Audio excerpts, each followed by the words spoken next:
services, and transition services. But as Carrie discussed for the purposes of today, I'm wearing a secondary hat and I'm going to be going over the FAST program. So I'm going to pull up my PowerPoint. Please feel free if you have questions to ask. And once I'm done with my presentation, I will leave my contact information in the chat box in case anybody needs to reach me or may have any additional questions. So let me just go ahead and pull this up and we'll go ahead and get started. Perfect. So as Carrie discussed, I think all of you may be familiar with FAST, but FAST stands for the Florida Alliance for Assistive Services and Technology. Our center actually has a Southwest and a Southeast Regional Demonstration Center grant through FAST. Southwest covers the Gulf Coast area, which is not anything you guys need to be worried about. However, our Southeast coverage area is covered Palm Beach, Indian River, Martin, Okeechobee, and St. Lucie. So hopefully, like I said, what I kind of discussed today will resonate with some of you guys, be something that may be of interest, and you'll be able to take advantage of it.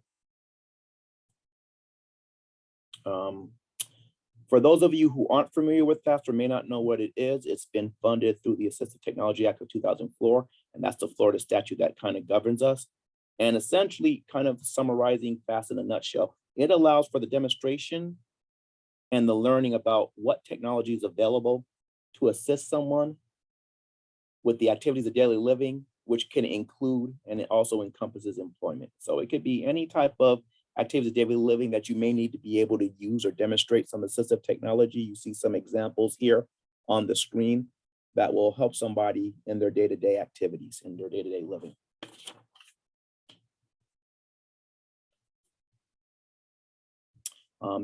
Couple things that could help with mobility, sensory, cognitive issues. Like I said, it's to hopefully allow somebody to be as independent as possible and as fully integrated in the community as much as they can be. Who do we serve? This is one of the things that I do think is very unique about this program and service. Oftentimes when you hear from agencies and programs, it's usually just the individual with the disability that is able to access these programs and services. However, for FAST, because they do want this to be all-inclusive, it also allows for family members or any type of guardian or authorized representative.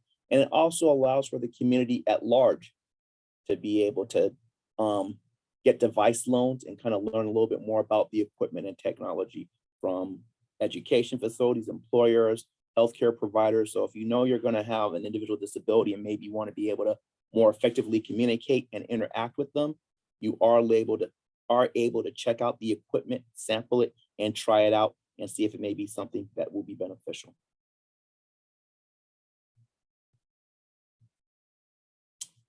So how was the technology broken down? When you think of technology, it could be sometimes a little overwhelming or a little bit kind of cumbersome, maybe not knowing. So there is a website, and I'm going to show you that in a little bit, but it's broken down into different categories from vision, speech and communication, hearing, computer related, mobility, vehicle modifications, activity of daily living, environment adaptations. And like I said, you don't have to be experts on all these. You don't have to know what each of these are. Oftentimes myself, I'm still kind of learning on the fly myself. So it's kind of one of those things where hopefully, like I said, if you just know that there's a need out there, you could go to our site, which I'm going to stop screen sharing and pull that up real fast, and you can see what it looks like. Give me 1 second.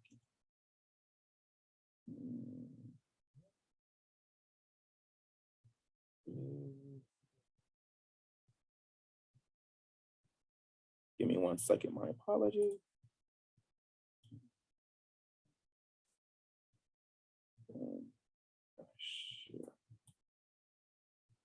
Okay, so this is the FAST website, as you see right here. It's fast.org, very easy, 2 A's, and that stands for, once again, Florida Alliance for Assistive Services and Technology. And once you're on this home screen, you'll see several different things, but services will be the most important one. What you're going to want to go to over is to the resources. And on the resources, you'll see 2 things. First is a regional service center. So if you don't know what may be the closest center, you could click on this and it will give you a listing of all the different centers and where they're located at based off counties. So you don't have to worry if you don't remember what county may be coverage, or maybe sometimes there might be one that's a little bit closer. And then the second thing, which will be of great assistance, is going back up to resources and looking at the lending library. The lending library looks exactly kind of like the last slide I showed you guys on my PowerPoint. It has it broken down in different categories. And if you click on any one of these, and I'm just going with daily living, you will see a variety of different things that you could check out. It has it by a few pages, from an Echo Dot to the Echo Shows to if you need adaptive eating utensils. And once again, the utilization of this stuff is free. You're able to get it loaned out to you for up to 35 days. If you need it for longer, you can request for it longer. There's a few pages worth of catalog, so it's not just these devices that I shared. It has additional things, anything you could think of, from switches to assistance with bed cane to smart pens, and you could get this equipment loaned out to you so you could sample and try it before you go out and purchase it, and it may not be the appropriate fit for you or the individual you're trying to assist. So that's the good thing about this. Like I said, if you don't see it in maybe the first category you're looking, I encourage you go back and maybe search another category. Some things also do have some overlap. As you see, the Echo Dot is also in adaptive equipment as well as daily living. So sometimes you'll be able to find it. Like I said, obviously, if you're not able to find it, you can contact your local regional demonstration center, and we certainly can assist you. You could also email it based off this website. So there's a variety of different ways you can reach out to us if you need some assistance. We don't expect everybody to be experts with this, but once again, the thing is just knowing there that it's a resource. So let me pull back up my PowerPoint. And that kind of just helps you with regards, like I said, to identifying devices that could be helping. So a device loan, as I was discussing, if you need to kind of learn how to use the equipment, we're able to do demonstrations on it. So either myself or my colleagues, we could come out and actually show you how to use the device. Like I said, we don't expect anybody to know readily right off the bat, but we can come out and do free demonstrations in terms of the different devices, so you can learn how to use them in your home setting. You're able to ask any questions you need to ask, and we can help get you set up with that. I'm just going to read this a little bit verbatim. So FAST directly or in collaboration with the public or private entities demonstrate a variety of assistive technology devices and assistive technology services. This is including individuals in making informed choices regarding and providing experience with the device and services. Once again, like I said, it doesn't do you any good to purchase something and then you realize it may not be the right device and you're now having to return it. So this gives you a free opportunity to learn from the device, see how it could be beneficial. Like I said, if maybe this isn't the right one, you could then check out a different device. You're able to check out up to 4 at a time. There's really no limit, but we just figure 4 is a good number to help you get acclimated. If none of the 4 devices you check out work, you certainly can then check out another device. Like I said, checking out the devices, you can check it out up to 35 days. Once again, it allows you to fool around with it. You can play with it. We have apps as well as actual durable medical equipment type devices. So it allows individuals to check out maybe tablets that can have a variety of different software on it, or laptop computers. Like I said, for regional activities. And like I said, the purpose or the intent of the short-term life device loans is to help you make an informed choice or decision whether or not the device is going to be appropriate for you and be able to help you. So if you need more time with it, we certainly want to allow for that. Oftentimes, one of the questions we ask is, how do you get this? Oftentimes, health insurance will sponsor it. I know we also have vocational rehabilitation online if it's for the intention of employment. They have rehab engineers that they work with as well, who can make a recommendation of such devices, and vocational rehab can sponsor it when it's work related. Sometimes you may not fall into any of those categories, and the FAST program itself, we have a program called the New Horizon Loan Program, which allows for loans to individuals and their families to be able to purchase the device. Unlike other loans, it's very flexible. Like I said, it's pretty easy going. It allows people who are only on Social Security or disability insurance to be able to get it. It's very low interest rates. It's expended for a longer space of time to allow for the purchasing of the device, and we could assist them as it pertains to trying to fill out the paperwork and get these devices. Some of the things that you could get through the loan program could be from hearing aids, like I said, home modification, accessibility assistance, modifications for a vehicle, for individuals who need telecommunication devices or deaf or hard of hearing. One point of reference for the vehicle modification, it tends to try to be for vehicles that are 7-year-old or newer and have less than 80,000 miles. But all these are recommendations. Sometimes in special situations, they may be willing to look beyond that. So like I said, if somebody needs help in kind of building the case or whatever, we certainly can assist with that if it's outside the realm of these things. But like I said, there's a whole different series of ways to get some of these devices sponsored and covered for somebody who may need them for the purposes of kind of learning about assistive technology. The other thing that I didn't mention is even though we are physically in Broward County, if somebody needs to get these devices, we mail it out to them free of cost. They're certainly welcome to come to our office if they want to have a little trek down to Broward County to see our loan library. But if they want to go on the website to see it, they certainly can. And then, like I said, we mail it out free of cost to them and provide a shipping label to send it back. And that is it right now. I will open up the questions. My apologies, as I too do have to go soon, but I want to at least answer any questions that somebody may have about the program, if there are any.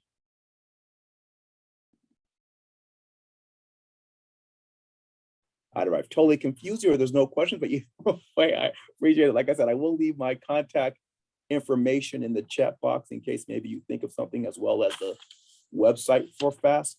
If anything comes up, please feel free to let me know. Like I said, I can stay on for a little bit, but I definitely will be probably getting off shortly. So thank you once again for your time. Thanks, Brian. That was awesome. Oh, there's a question. Yeah, go ahead. Yes. I'm in Palm Beach County. Does the silo here in Palm Beach County have that lending library? No, we would have we're the ones that have the grant. But like I said, if you needed to borrow the equipment or wanted to get it loaned, or somebody you're working with, we could ship it to them. There's no cost. Like I said, and it's usually a pretty quick turnaround. The only drawback from that is that they typically, meaning the state office, only ships it out on Wednesday. So if you get it in like on a Tuesday, you'll be great. But if you get it Thursday, you'll have to wait till the following week before it can get shipped out. But other than that, like I said, we could get it. But no, unfortunately, the silo is not participating in this program. So we're the one that has coverage for this area. Great, thank you. You're welcome. One more question, and I apologize. This is Barbara Flood from the ARC. I apologize if I missed this information in your presentation. Yes. Is there an age requirement for your services? No, I didn't mention this, so good question to ask. No, there are no age requirements. So it could be from baby to elderly, anybody. I used to say 0 to gray, but people didn't like that. So that's why I say from baby to elderly, anybody is eligible for this program. And like I said, the good thing is it's not only for individual disabilities. That's the thing that's so great about this program. Obviously, that's the targeted population. But like I said, if a family member or a community agency wanted to get better acclimated with some equipment, they are welcome to also get the device loan so that they could better then communicate or interact with individuals with disabilities and stuff like that. So no Fantastic. Age requirement. Thank you so much. You're welcome. Once again, thank you for the opportunity to present. Appreciate it. Thanks, Brian. Certainly. All right, so next up, Doug Meeker, all the way from, where are you again, Doug? You're in Virginia? I'm outside of Washington, D.C. All right, so a little chilly up there. Thanks for joining us, Doug. We're very excited to learn about LifeSherpa. Great, thanks for having me. So let me go ahead and get started here. LifeSherpa is an assistive technology. We're a little different in that we really focus on providing organizations the ability to create their own assistive technology solutions. So we are a SaaS platform built for the enterprise, and we include mobile apps and web apps we can configure to a particular organization's needs. And we're focused on working across a variety of programs, vocational employment, retention. So think of us as a way to add a digital coaching solution to any program that you might be utilizing. And what we do is we help organizations build their own customized remote support digital coaching solution. So we help you brand it to your organization. We give you a token so that your clients can go to the App Store and download an app that's got your logo on it and is configured to that individual's particular program and whatever program they're working on with your organization. And our philosophy has been how to create one app that could go across multiple use cases, whether someone is using it at home, whether they're using it at work, whether they're using it at school, and also how they can weld in different support circles that they may have supporting them. So that was a lot. Little background, like many of us, this started with my son. My background is in technology. I started way back working in engineering software, and then finance software, and then digital media. And then my son got diagnosed with autism.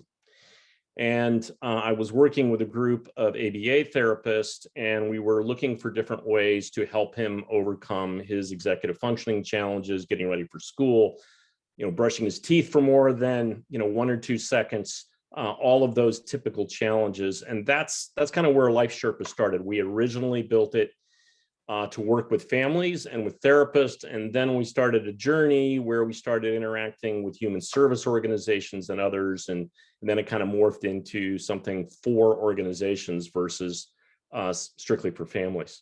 And we work with a variety of organizations, employers, college programs, human services organizations. We're working in the UK, we're working in Australia. But what I wanted to talk about today was what many of you are dealing with, and I thought it was interesting at the start of this, is the labor issue. Because as we have gone through our journey, we've certainly heard that and about the challenges that human service organizations are facing out there.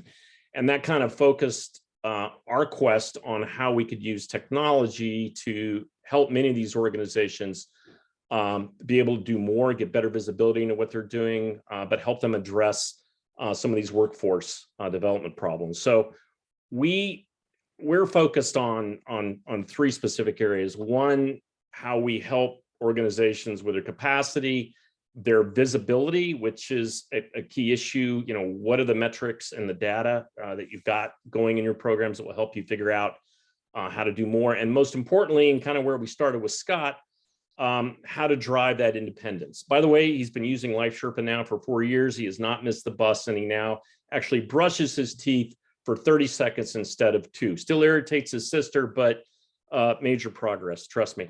So what do we mean by capacity? What we want to help you there is how we can do more things on a remote basis, how we can take staff time down per client in a way that helps them work with more clients, or more importantly, helps them work with more clients who really need that extra attention. In my son's case, he doesn't need a lot of help, but he's in programs where there are other kids that do. We want to be able to help staff be able to do more. And very importantly, how do we help with efficiency? How do we get better visibility? How do we get connected to these individuals in real time? How can we look at dashboards to see what's working and what's not? And very importantly, for a lot of organizations, how do we integrate what we're doing with the software and systems that they may already have? And I'm going to go into a use case about where we're doing that. And then, of course, with independence, which is of course, our most important goal, which is helping these individuals be able to live at home, be able to go to work, be able to go to school and do these things in a way where they don't always need to have a job coach or someone in the room with them. So I'm going to talk about basically 2 use cases today to give you an example of what we're doing. One is Northeast Arc, one of the largest HSOs up in the Massachusetts area, and Kencrest, which is in Pennsylvania. So in our work with Northeast Arc, it all started with Massachusetts coming out recently and saying, hey, we'd like to test the ability for organizations to support people on a remote basis. So they're doing a test this year, and a big part of that is how to reduce wait list and how to help service orgs overcome the labor issues which many of you are facing. So the key question we're trying to help an organization like Northeast Arc answer is, does providing support remotely to clients let us increase our job coaching capacity and deliver quality support? Can we do things remotely? Okay, so what we found is the old way that they were doing things in a job sustainment program, for example, is they were visiting the individual once a week, they were filling out forms, they were driving to the site, et cetera. And what we're testing right now with Northeast Arc is a way for that coach to be connected to that individual in real time, again, via their phones, through status alerts, through surveys, through video calling, all features that we have within our platform where we can actually track how much video call and texting time is spent, and through automated reminders. Can we digitize that relationship? And can we also help them, in many ways, help them remove a lot of the documentation challenges that they have? So we've gone from filling out forms in Microsoft Word that then have to be transcribed into a billing system to staff being able to use what we call smart forms, and then being able to integrate that data into billing systems. And we're trying to answer a series of questions here that at kind of a micro level, such as how much drive time was saved by job coaches in the last month by doing some of their support remotely. How is client Adam doing today on an average day? How often did Adam use LifeSherpa for routines? Is he working more independently? And then all those impressions and how we take that data and feed it back in the system so we can see what a report card looks like. In the last quarter, what are the attitude, absenteeism, and achievement trends for these 6 clients? So again, this is somewhat down in the weeds, but these are, as we got into working with many of the organizations that you all represent, these were the kinds of questions that we were getting, and they were asking us to help them answer. How much time has Sally spent this week remotely coaching her caseload of 8 clients? And by the way, some of the early data on this was fascinating, because what they found is some clients were taking 3 to 4x the amount of time that they thought they were investing, and other clients were taking 3 to 4x less time that they were investing. And what are the differences between those types of clients, and how do we support them more effectively? And then how does client interaction and overall time spent providing remote support compare providing direct support on a weekly basis? So this is the big question about whether we can do more with remote to replace having to drive out to sites. Do we do that for all clients? Do we do that for some clients? How does that work, and what are the data to back that up? So what we're positioning Northeast Arc, and we're working in a number of other organizations, is to answer a couple of key questions with digital technology, which is, can we serve more clients? Can we provide support whenever needed? Can we ease demand for the in-person assistance? And most importantly, can we encourage independence? So that's a big part of what we're doing.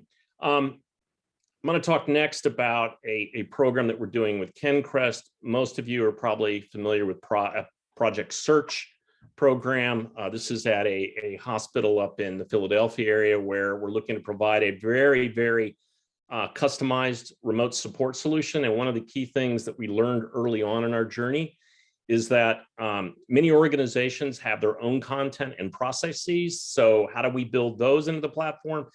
And then more importantly, every individual had a different set of needs.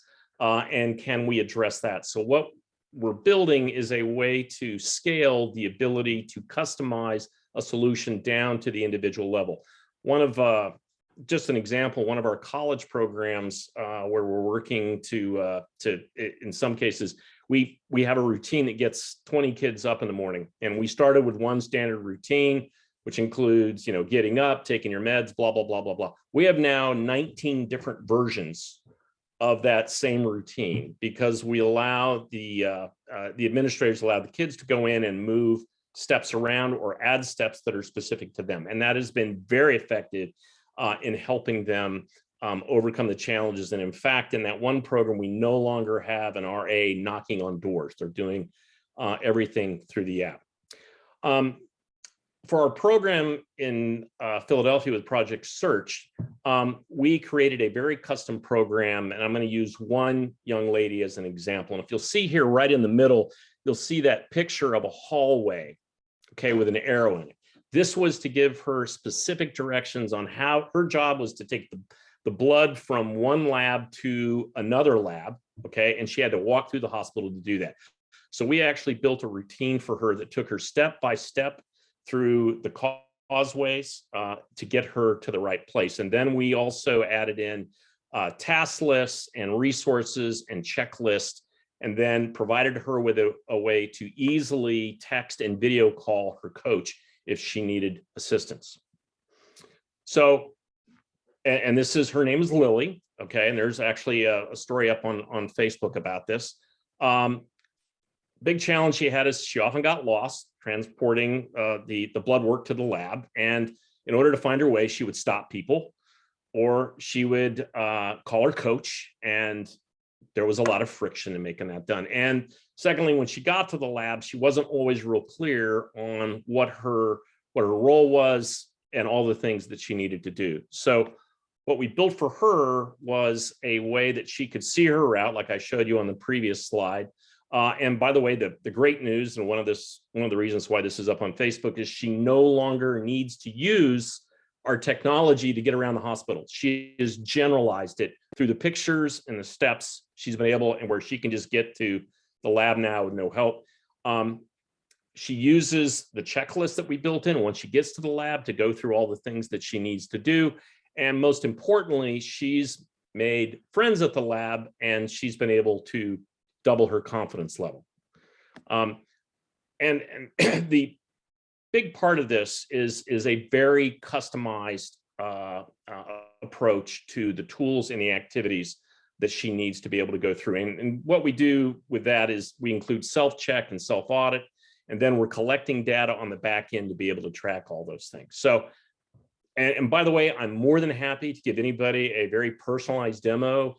There's a lot to the technology, so I'm just giving you an overview today, but if you'd like to see it in action to your particular needs, I'm more than happy to set that up.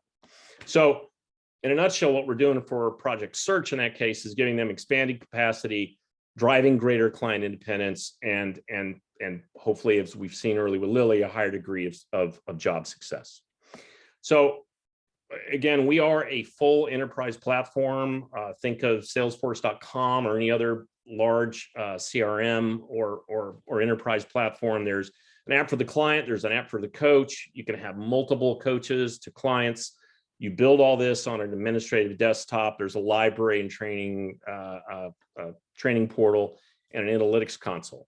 And our goal for HSOs is how we can spread out and help in job coaching, and in pre-employment, employment sustainment, and residential. By the way, we're working on a program right now where the initial usage of the platform is just going to be for staff. It's just going to be making it easy for staff to be able to collect data as they're in the residential houses. And then once that works, then we'll actually roll it out to individuals in those residential compounds that can actually utilize a phone. So what we're trying to do for HSOs is make the shift from staffing shortages to virtual coaching, from support limitations to expanded support, from a lack of visibility to 360 assessments and analytics, and very importantly, lessen the dependency on job coaches so they can manage themselves. So that's on the Voc side. I did want to touch on that we are doing residential. We're actually working with our friends from SimplyHome. We're going to be presenting next, but one of the places that we're using this right now is with a pilot program with Best Buddies, which I'm sure most of you are familiar with. And we're using this in a way with a pretty high functioning group where they're in an apartment setting, and then there's one coach, but she's using it to check in and for them to check in with her. It's a pretty lightweight touch, and it's different by each of the clients depending on what their needs are. But the whole idea is how to help them become more self-reliant in that particular setting. So that's all I got. I appreciate you having me today. Thank you, Carrie. Yeah, and we can take some questions for Doug if you have them. I had one question that came up that I didn't think of before, Doug. When they're using the app on their phones and they're in the hospital setting, do they need Wi-Fi to be able to access the different supports? Because I know that's a challenge in some of the employment settings. It's going to depend. Generally, the answer would be yes, you would want to be connected to the cloud. These are all cloud-based systems. And in this particular hospital, we haven't had that issue because they're either logging into Wi-Fi. We do recommend that anybody using the platform also have a data plan on the phone. And that's generally backed up. That's been helpful to get us over any of those issues. And Marlene's asking in the chat if you could post your contact information in the chat. Be happy to. Any other questions for Doug? I highly recommend you setting up a demo. It's a really cool product. I have a quick question since we do have some people from VR here. Yep. What is VR's stance, and maybe Doug, you know in general about billing and for time spent job coaching through the app? What we're learning, and again, we're new into this in the last 9 months, is that with Massachusetts, for example, they're paying the same rate for remote as they are for in-person. Okay. Yep. Lauren and Cam, I don't know if you're still on here. My screen isn't showing everybody at the same time. Maybe they left. No, I'm here. I'm sorry. Hi. Hi, I'm sorry. It takes me, I don't use Zoom as much as Google and Teams, so it just takes me a minute longer to get my phone and mic and my camera and my mic undone, and here I am again.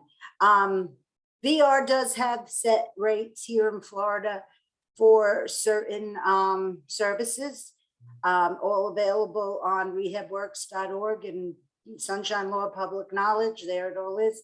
They also have certain agencies have a contract or a grant, if you will, from VR for a specific type of program. And if that is the case, then that's negotiated as a part of that pilot. Usually they're pilot projects, as a part of that pilot project, and maybe a combination of services, et cetera. And then they're negotiated as a part of that project, and thus that list is not relevant. It's what's negotiated as a part of that pilot and that contract. Is that making sense? I'm kind of answering the question on the fly, but is that making sense? Someone, yeah, yes. Thank you. Lauren, are you saying that a lot of providers are using or accessing remote services in their daily job coaching? Have you heard from providers in Palm Beach County? Some are in some processes of it. It also, basically our services are individualized. It depends on the individual. The virtual model is not as effective for some of, we're finding for our supported employment folks that need that hand over hand type assistance. And again, sometimes if there happens to be a parent, advocate, family member, et cetera, who can help, perhaps the technology then could be a little more effective, but otherwise we're finding that it's not quite as effective. Depends on the disability. Also for some though, on a positive note, transportation wise, it helps. For others who do not want to disclose to their employer, that we have those folks as well, and that's their prerogative. And if they're not disclosing a meeting before or after work anyway, virtual actually is much more convenient and just as effective for them if they're needing the emotional support as opposed to the hand over hand. So it really depends on the individual, as far as it also depends on the type of job. If the person's working virtually, the job coach can be involved virtually. It really is individualized. Are there providers in the room that are using remote support with some of their clients? I saw Keith, I saw your picture. I know you're across a number of different counties. I was wondering if you guys have talked about it. Yeah, I mean, as far as like remote job coaching, that is, I mean, I think maybe phone calls and talking just like over the regular phone is probably what's been happening. We do a lot of other remote classes and such like that. I mean, I definitely see value in this. You know, Doug, I'll reach out to you and get more information about it.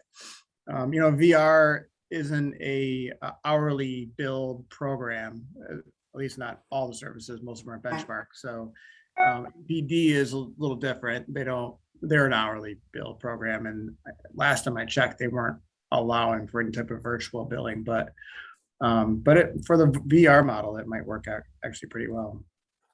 Yeah, one of the things we learned early on with some of the agencies we were working on is they didn't want to share personal information in terms of phone numbers and other data. So that's why we built in our own video calling and texting into the platform, so it's all anonymized, and so you could also track it.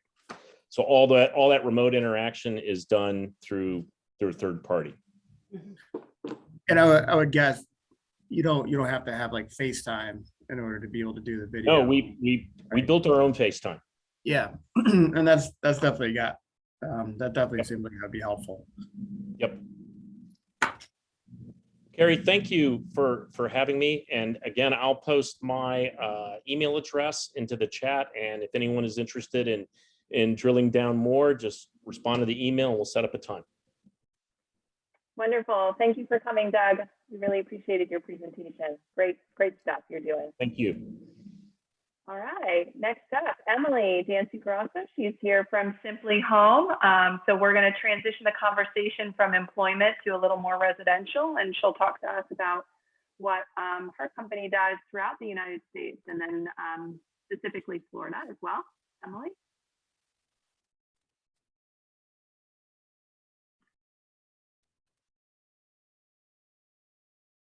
Oh.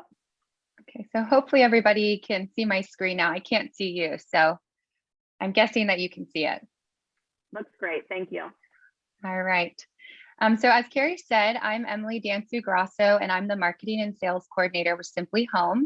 And I'm very happy to be presenting to Florida group today and seeing some familiar faces, because I am from Florida and I've worked in Florida in direct service and in program development.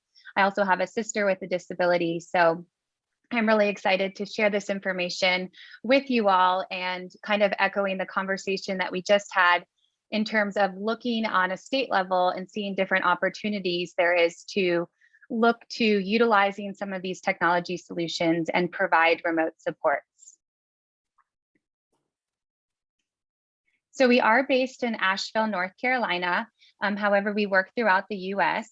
And something that I really appreciate about the Ray family who started SimplyHome is that their background is in long-term care services. So really it was for their own organization where they started to look at what was the role that technology could play to support people that were looking to transition at the time from more of an institutional setting into the community. And so they started creating a lot of these technologies, first for their own organization, and then seeing the needs of providers and families and self-advocates, started SimplyHome. So we can't really talk about technology without talking about dignity of risk. And so of course, you know, thinking about the families that you support and even the self-advocates, there can be some trepidation around utilizing technology as a natural support. But technology really does allow for that opportunity to gain skills and to learn through potential successes and failures with that support net in place, so that if assistance is needed, it can be accessed in real time. When we talk with providers, and we mainly do work with provider agencies looking to use technology maybe across the residential programs, but as I noted earlier, we do also work directly with families and self-advocates. But what we tell families and anybody looking to start to use technology more in their programs is just like you prepare for if staff doesn't show up, you have to have a technology plan in place and policies and procedures around the technology, whether you're using LifeSherpa on the job or you're looking to use some of our technology in a residential setting. So we use this term enabling technology. And that's something kind of to go back to the conversation that we were having about, looking for funding opportunities. Oftentimes we are working with states like, for example, Pennsylvania, who just updated some of their waiver language to broaden the definition from the traditional assistive technology to enabling technology, and to some of these solutions that might fall out of that traditional definition, but can really empower a person to live with greater independence and to access their community and have opportunity in the workplace. So this term enabling is intentionally broad, and it encompasses off-the-shelf technology and customized technology that can empower independence, embody self-determination, and enhance quality of life.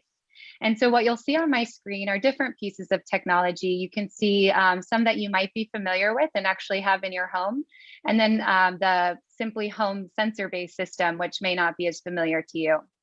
One thing that I'll note about some of the technology solutions like the Amazon Alexa or the smart thermostat is that something at SimplyHome that we can also do is take some of those off-the-shelf solutions and integrate it within our larger sensor-based system, or ensure that that smart home technology is accessible by a person with a disability. So things like a smart thermostat or a smart door lock, if a person doesn't have a certain degree of dexterity or is a non-reader, they may not be able to use that technology. And so we can customize an interface either on someone's tablet or on their smartphone, in order that if they need picture-based icons or need to be able to use their fist to manipulate the different technology, they can do so. But the main technology that we're talking about here is our sensor-based system. And the sensor-based system works in 3 ways. So it's passively monitoring activity. So things like door, window sensors, bed sensors, they're gathering information and detecting activity. However, as a provider or as a caregiver, you might not need to get a notification every single time the front door of somebody's apartment is open in a community supported living setting. Really, it's going to be maybe in that second step where maybe you need to get a notification if the door is open during the night hours, or if the window is open and remains open. So the magic happens, or really where the customization happens, is in that second step. And the way that we can program our technology is in 3 ways. We can alert the person, or excuse me, we can prompt the individual. We can prompt the person through a speaker announcement in their home, through a text, an email, or a phone call. So an example of that would be using a stove sensor with a motion sensor. So maybe that individual turns on their stove and they get distracted by the TV. So we can prompt them through a speaker announcement in their home, John, turn off your stove. The second part is being able to alert staff or natural support through a text, an email, or a phone call. So say that door opens between the night hours, we can alert a staff person through a text, email, or phone call. And with the alerts, you're able to set it up in a way so that, say that responder, that remote support person is unable to acknowledge that alert. They can escalate that to a backup responder. Or if they don't acknowledge that alert within a certain amount of time, it can get escalated to that backup responder to ensure that that person does get support in a timely manner. And then that third part is being able to control something in the environment. So that would be, say, if there's a concern about somebody getting out of bed at night and falling on their way to the bathroom, maybe we would pair a bed sensor with smart lights, lighting someone's path once they go to the bathroom, once they're back in bed, turning those lights off. And then the third part, and as Doug said, and what's really powerful about utilizing technology is being able to look at some of those behavior trends and to run reports based on the information from the sensors. And also in terms of, as a provider, if you're using this with your staff, to see, when is that staff person acknowledging that alert, or how many times is an alert maybe needing to be escalated to a backup responder. And I can just speak from my own experience in terms of direct support. Oftentimes it's really easy for us to get some of that qualitative data, but to get that quantitative information. So thinking about things like a medication dispenser, where you can set a goal for somebody. Maybe you're looking for that individual to take their medication 80% of the time without needing to be prompted. And then you look at the report and you see that they're actually taking their medication 95% of the time without needing to be prompted or reminding. So maybe we're over supporting them with technology and they just need, a reminder on their phone. So the data can be really, really powerful in terms of knowing, making informed decisions about somebody's care. So what I'm going to do now, before I kind of walk you through our virtual apartment and talk more about the different technology that we offer, is share a video of a young man named David. David participated in a post-secondary program up here in North Carolina, and he always had the goal of moving out of his family's home. His long-term goal was to build his own log cabin and to live on his family's property and to work as an EMT and to have a pickup truck. And at first, his transition was moving into his own apartment, but I will say that in this last year, he was able to build his log cabin and the technology was able to transition with him. So another thing to note about the technology is that it can be used as a transition tool. And, maybe somebody starts using a medication dispenser while living at their family's home with the goal of moving into their own apartment or living more independently in the community. So we'll see if it plays from here, or I have to change screens. Of course, the expectation.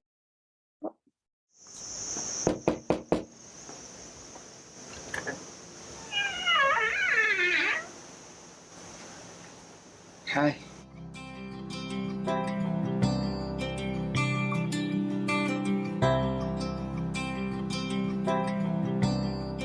Where we started with this journey was when he was a baby. We just never took no for an answer. We had a pediatrician who told us that the only person who would limit David is us. And so we decided when he was 2 weeks old that we would not limit him in his destiny. Petrolapians, all petrolapians, trophies. On paper, it looks like he has a lot of limitation, but in reality, he's able to do everything that he puts his mind to. It's just a little bit differently.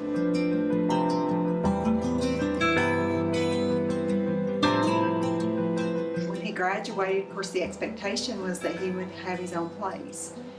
And I was scared. I didn't know how we were going to make that work. And I was the obstacle because I didn't know how he could do it without a roommate, and I didn't know how it was going to work. Actually, the coordinator for his program at Western, she started helping us advocate with his care coordinator with Smoky Mountain Mental Health to get a system for him so he would not need a full-time live-in.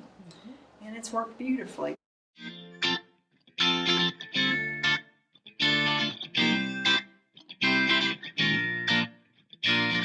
There's sensors all over this apartment, and if a door opens, it'll let me know that a door opens when I'm not expecting a door to open. And it respects his privacy, but allows me that peace of mind to know that he is moving around and everything's well. David, close and lock your front door. The verbal prompting, just basically what we did was we looked at the different areas in his routine that he needed to be prompted on. And we modeled the routine, his daily schedule around the prompting. I said, David, lights out, CPAP on. Yeah. David, wake up. David, fix my breakfast. The other piece is that I can track him through the computer, through the routine, whether I know it's prompting him or not. So if I get the wheelies in the morning, like, has he started his breakfast yet? I can log in without having to aggravate him and annoy him with phone calls. He has created a lot of his own destiny by his willingness to take risk and my willingness to allow him to take risk. He networked and got his own job. over in Graham County at the EMS base. And the people love him, and he does a great job. And I think about how if I had been there hovering, worrying about, oh, is he going to do it properly? Is he going to make a mistake? Is he going, are the people going to accept him? He would still be sitting at home every day, or he'd be sitting, you know, in a place where he's not satisfied. And so I think it's so vitally important that those of us who do not live in the disability world give our fellow human beings who just happen to have a disability the option to make their own choice, and for us to support that. When we don't support it, then we are creating a destiny for them that they don't want, and that's not fair.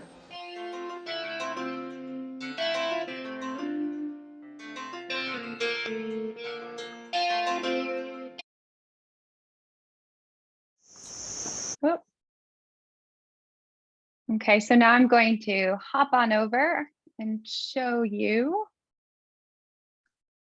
take you through our virtual apartment.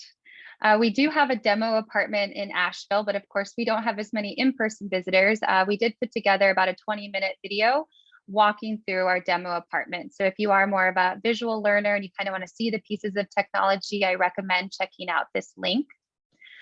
But what you'll notice on my screen is that there's two different Wi-Fi symbols, that blue and the red. So the blue is showing you the sensor-based system, and then the red are some standalone technologies that in themselves might support a person, or maybe that's just what the person needs to have greater independence, or they can be further integrated within the larger system.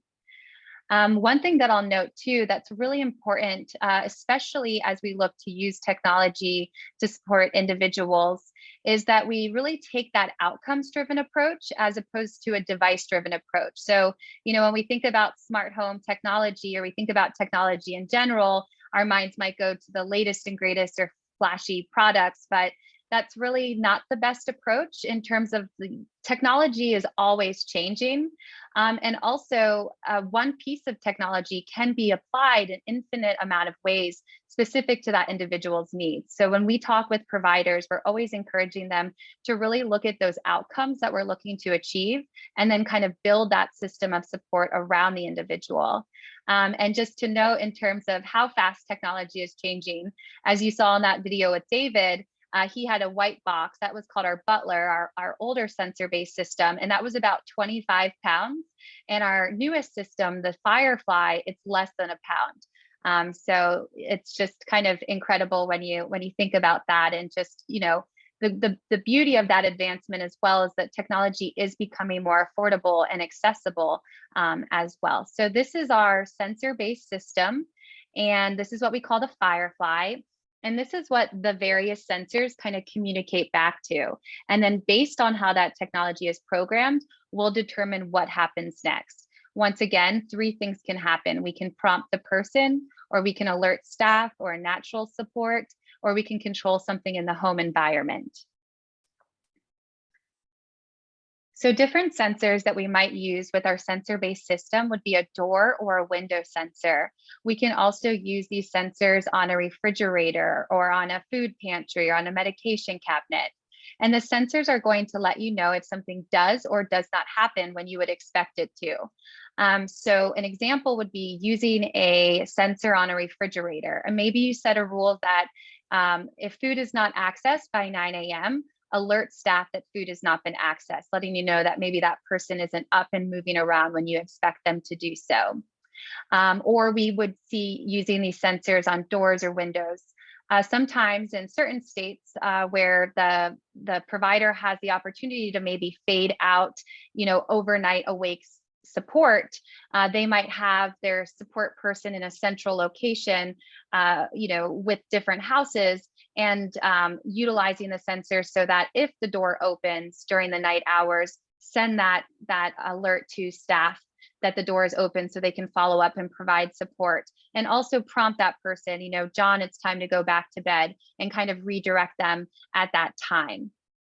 And as Doug talked about, which is really exciting, looking at our system and our sensors and being able to utilize the sensors to maybe prompt a routine through the LifeSherpa app.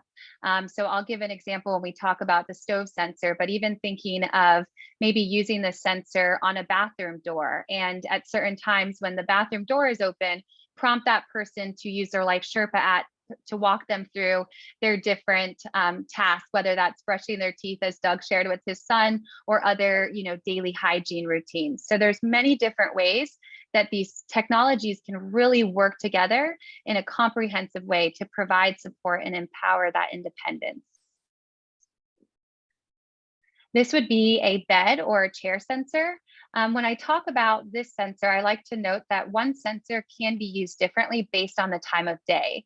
So David uses a bed sensor, and the way that it works for him is when he gets into bed at night, he gets a prompt on his speaker announcement reminding him to put on his CPAP machine. The same sensor works differently in the morning. So if he's not up by 9 a.m. and he keeps hitting that snooze button, he'll get a prompt reminding him it's time to get out of bed. If he still doesn't get out of bed, then it will alert staff that he's not out of bed, and they can follow up in person and help him to get ready for transportation. Once again, I can't see your faces, but it's funny. Whenever I talk about this particular sensor, a lot of times providers will ask me if they can use this with their staff, and making sure that staff is up and ready for work as well. We also have a bed shaker. So that would be for somebody that's maybe hard of hearing and couldn't hear that audible prompt, but could get that prompt through a brief, vibration. So we'll get questions about like a fire alarm detector or carbon monoxide detector. And although we don't have those products, we do have sensors that you can use with a fire alarm sensor or carbon monoxide detector, so that if that event does occur, you can get that information in real time. Thinking of individuals that maybe are transitioning to living in an apartment, maybe there's two roommates and somebody burns the pizza, and it's not to the next day that the provider gets that information that the fire department was called and all this excitement happened. And so using sensors, you can make sure that when these events occur, you can get that information in real time. Or once again, thinking of somebody that might be hard of hearing, pairing a fire alarm sensor with a strobe light, so that if that event occurs, trigger that strobe light, helping that person to safely exit their home. In a bathroom, we have a water sensor. So with a water sensor, that's going to be able to detect if there's moisture or water on the floor.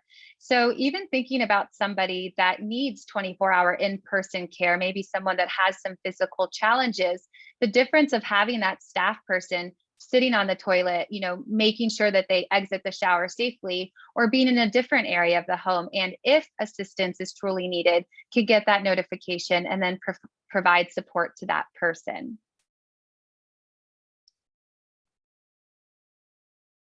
And then a stove sensor. So with our stove sensor, oftentimes we will pair this with a motion sensor. So for somebody that is able to cook independently and we're working on that skill, it's not a problem if they turn on the stove. It's just a problem if they turn on the stove and get distracted and walk away from the stove. So we can pair sensors together to support a specific outcome. And that is a pretty common use case of using a stove sensor with a motion sensor. And as I shared, and I know with Doug on the call, just talking about the idea of really supporting that person with everyday independent living skills. So maybe they turn on their stove and that triggers a prompt for them to use their LifeSherpa app and walks them through those different steps in preparing a meal. And then once that stove is off, it's verifying that that activity has been completed. So there's many different ways that the technology really can be applied to support independent living.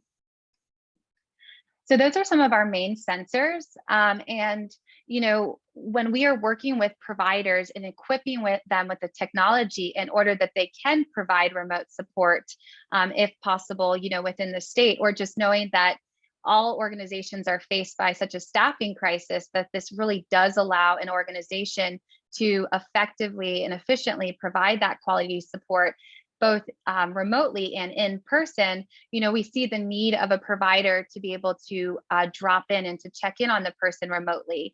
And because with our company, and there are other technology and remote support vendors that offer like cameras and kind of more of a security system, we really want to respect that person's privacy in their home. So we're not talking about cameras. However, seeing the need to be able to provide that remote caregiver drop-in, you can do that through things like an Amazon Alexa or an Amazon Show, or a device like the SNES. And this is by a company called Nucleus Care. And some things that are nice about this program, especially if you are a provider and not only are you providing residential, but maybe you have a day program or supported employment, is that this two-way audio and video tablet allows you to drop into the device and provide a check-in. But it also allows the individual to call out to their staff. So you can program large picture-based icons of family and staff, and that person can push that button and connect with their loved ones and their care team. Some nice features about this device as well is that if you do have a day program, maybe you want to deploy a message across your devices as it relates to, what lunch do you want today? And the individuals can get that message across all the nests in the field.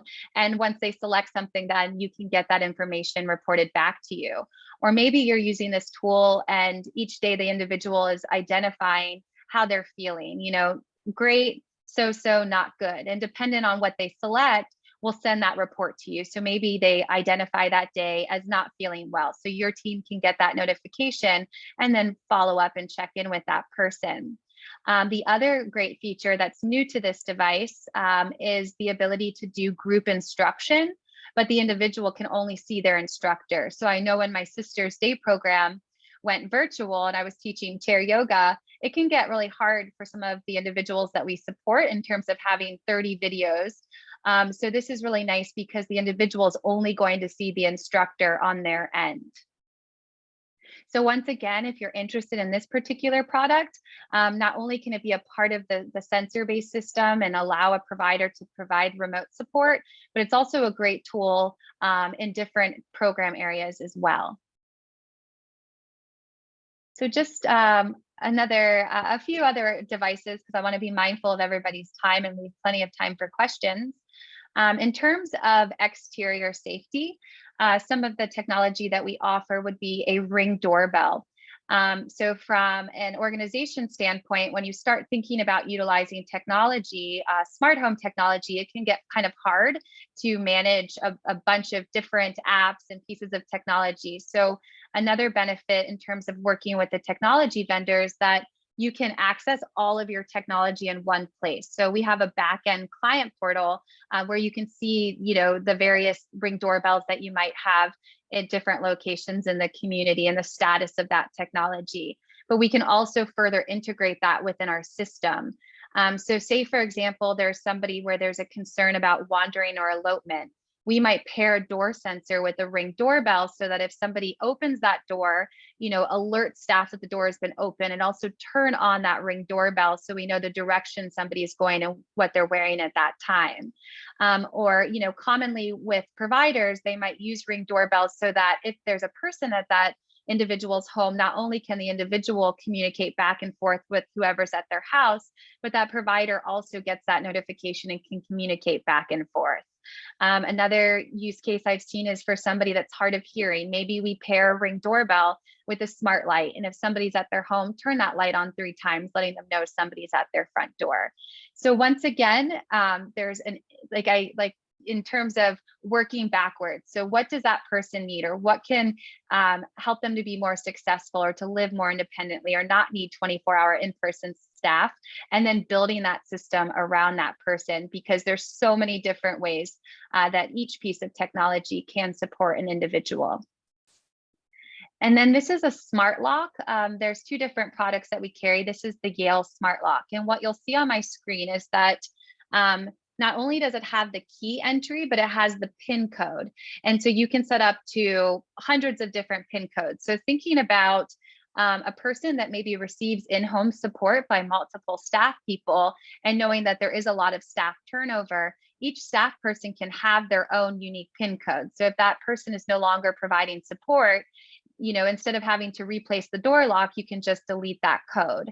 Or thinking about somebody that's transitioning to living on their own, or as someone talked about earlier, working with someone that maybe has some mental health or some challenges and anxiety, you know, being able to use this within their system so that if there's no motion detected in the house, then lock the front door, or be able to remotely lock the front door to give that person peace of mind that their door is locked.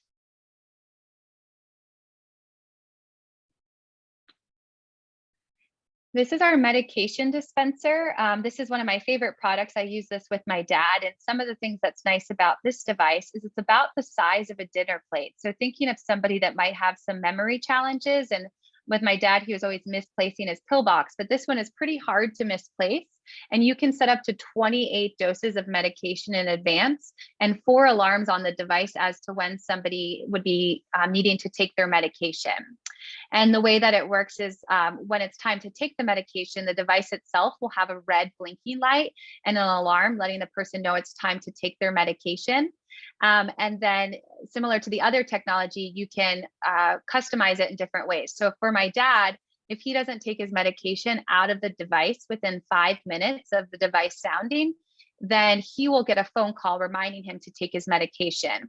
If he still doesn't take the medication, then I receive a text message that he hasn't taken the medication from the device, and I can follow up with him and see why he hasn't accessed medicine at that time.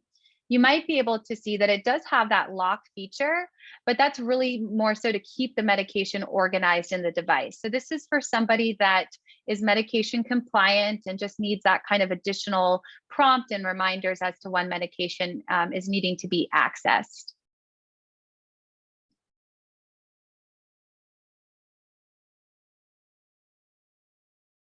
So this is our responder app, and this can be used on its own, but it can also be a subscription with our sensor-based system.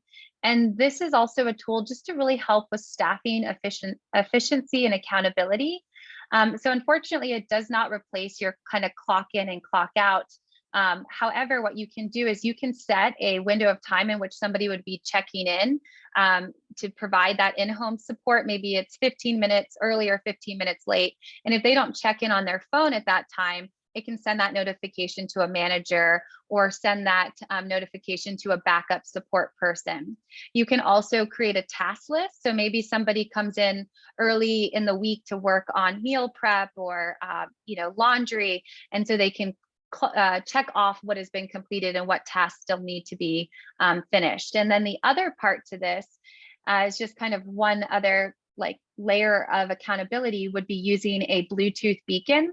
So this is a location verification beacon. So if that in-person staff is checking in, they have to be within 6 feet of this device, verifying that they are there at that time, providing that support.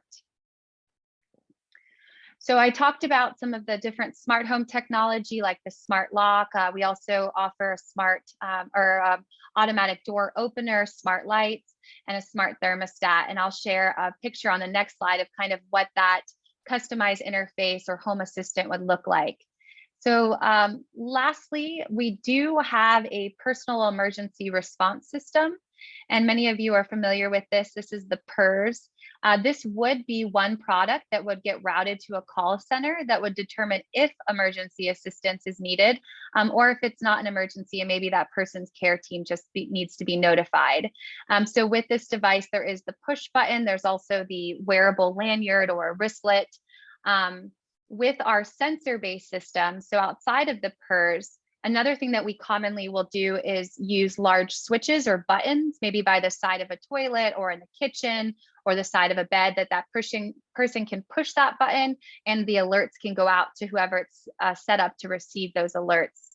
Just knowing that when somebody is maybe overwhelmed or doesn't know what to do or can't pick up their phone in that moment, that if they push that button, that those alerts can be sent out to whoever needs to receive them to provide that support. So I think I covered some of the main pieces of technology. There are solutions even outside of some of the ones that I've covered today. But once again, there's so much technology that's available.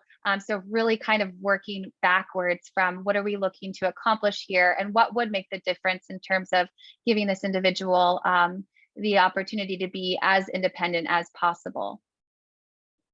So just a snapshot, this is what a home assistant would look like. And there are many different ways that we can customize this interface to ensure that that person can really have access to some of the smart home technology in their home.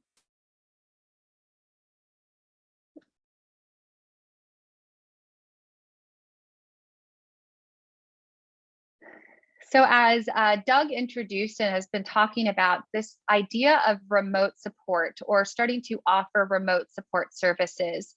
And something that's unique to both of our companies is that with our model of remote support, we really want to equip the providers. So we are giving these tools directly to the provider agency in order that you are internally creating these remote support services, both offering that remote support coaching in the workplace or offering remote support to somebody in their home. You know, there's different solutions that are available. For example, with some of the other technology vendors, they have a third-party monitoring center. So with that model, you're kind of outsourcing to a third party, maybe during the overnight hours. But with our model, we really want to equip the organizations directly in order that you can utilize your own staff and provide not only that in-person care, but also be able to provide that remote support. So just a little bit about our process. And I know I'm coming close to time. I'm watching the clock, but the guy said they would not take as much time. So I had the floor a little bit longer. So with our process, we really have two different processes. If we're working with a provider, and the individual process. So with the provider, what we really do is we partner with the provider and provide that education and help them to develop their policies and procedures and create their technology first plan to ensure that the technology is going to be used appropriately and to help the organization to see how to identify individuals that can benefit from this solution. But if we're working with a provider or we're working with an individual, we're going to take everybody through a person-centered process. So even if you are wanting to put technology in 5 community supported apartments, or you want to use technology just with your loved one, we're going to take everybody through this person-centered assessment so that we can really identify what are those goals for that individual, what are their preferences, what are those concerns. We're going to find out more information about the home environment so we can make the recommendation as to, does this person need a cellular sensor unit, or do they have internet and Wi-Fi to access? So it's identifying a person that could benefit from the technology, and then filling out an intake on our website. Once that intake is completed, we set up a person-centered assessment where we create a system recommendation. So it's a very detailed plan that will talk about, which technology we recommend and how it will support those outcomes. A lot of that information can go directly into somebody's support plan. And then from there, once that's approved, we set up a rules call where we're going to collect the information to program the technology, and then the technology will be sent to location for installation. So just some key points to remember is focusing on outcomes. And knowing that technology is a moving target, and it's doesn't do us any good to kind of get caught up on one piece of technology, but really look at, what are we looking to achieve? And that technology is a natural support. It's a complement to care. As a provider agency, and especially when we start to use technology, there can be some resistance even from your direct support professionals, or this idea that technology is replacing people. And it's definitely not the case. It's just helping organizations to use their resources more effectively, and to use the professionals that they have in a more effective way. And then education and communication. Another thing in terms of just the provider process, and if I connect with you at another time. One thing is we always direct our providers to look into education around enabling technology. We make a lot of referrals. It's called SHIFT, SHIFT, and it's an enabling technology credentialing program where they have opportunities for direct support professionals, for agency-wide technology first training, and enabling technology specialist training. And that really starting small, sometimes this can get really exciting and we might want to start to use technology in all of the residential programs that we have. But the best place to start is really where your successes are going to be. So maybe it's a medication dispenser, and that means that that person isn't going to have to wait for staff just to come to their house and make sure that they're taking their medication when they are medication compliant. And that medication dispenser is really what they need to have greater independence and so forth. So just lastly, I had the opportunity not too long ago to interview a mom of an adult son with autism. And it was just really amazing just to hear her perspective and to kind of hear what the system means for her son. And just knowing that she's really setting her son up to really feel and to be independent and to utilize his technology and not need to rely on her to give him those reminders and those prompts. So this is a QR code that will take you to our website. The first part is just to contact us and to get in touch and identify as being new to SimplyHome, and if you're an individual or family or a provider, and then we will kind of talk about next steps. I will share my email. We are also working with Carrie to have the opportunity in the state of Florida to really connect to families and providers, and also, as discussed on that last question, looking at funding opportunities and ways that we can work with the state to ensure that this technology can be funded through the waiver, knowing that it may not be traditional in terms of assistive technology, or that that person needs it to everyday have functionality, but at the same time what it means in terms of choice and people living as independently as possible, and to support providers with the crisis that we are all in terms of not having enough staff to support as many people that need services. Thanks, Emily. I see Nicole commented that she loved the video, and Marlene asked, can the product be purchased individually? What product is that, Marlene? I'll reach out to you, Emily, because it's a personal question. But yeah, it was the one with the one that the person would only see the instructor directly, like if you were doing the yoga class, because that would be really helpful. So I'll reach out to you separately. Definitely. Yes, and with our, that would be one product that you're talking about that I'll direct you. I'll put you in good hands with our partners at Nucleus Care. With the other products, we do, take everybody through that assessment process. So even if you have a client in mind that maybe just needs that medication dispenser, just because we want to ensure that it is a good fit for that person, we're going to take everybody through that person-centered assessment. Any other questions for Emily?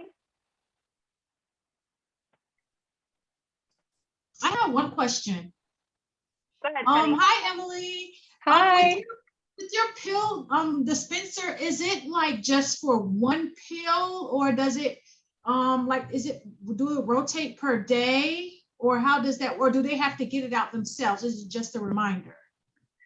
Yes, that's a great question. So the device, you can fill up to 28 doses of medication in advance, and up to 4 alarms when somebody needs to take their medication. So with my dad, he takes medication twice a day. So that means that device, is good for him for 2 weeks. And so what happens when it's time to take the medication, the device itself will have that alarm and blinking sound, and that single dose will be available. Okay. And then the device will rotate when that second alarm sounds, and that PM dose will be available. So you can pre-fill.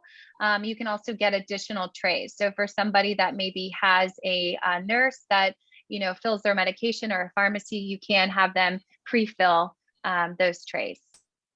Okay, thank you.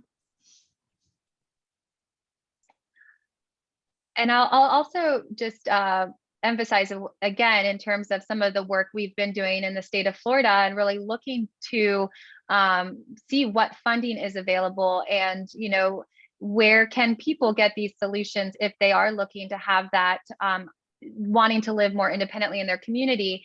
And we have presented with FAST and kind of shared our resources. And we've also talked with the BSIP, the Brain Spinal Cord Injury Program, and we are in the process of trying to become a vendor with them, because there is some funding available through them for this type of technology. And as we saw with our first presenter, some of the things like the medication dispenser or the PERS, or things that might fall under more of a traditional definition, or durable medical equipment, may be covered. But sometimes when we work with providers, they may be directly purchasing the technology and then indirectly, getting that reimbursement on the back end. So there's ways to access it, but we're always looking for more opportunities just to ensure that the technology can be covered. But the other thing to note too, from a provider perspective, with both of the solutions that we've talked about today, if the alternative is 24-hour in-person support, the return on investment and the cost savings is significant in terms of being able to decrease the need for 24-hour in-person support by using technology in complement to care.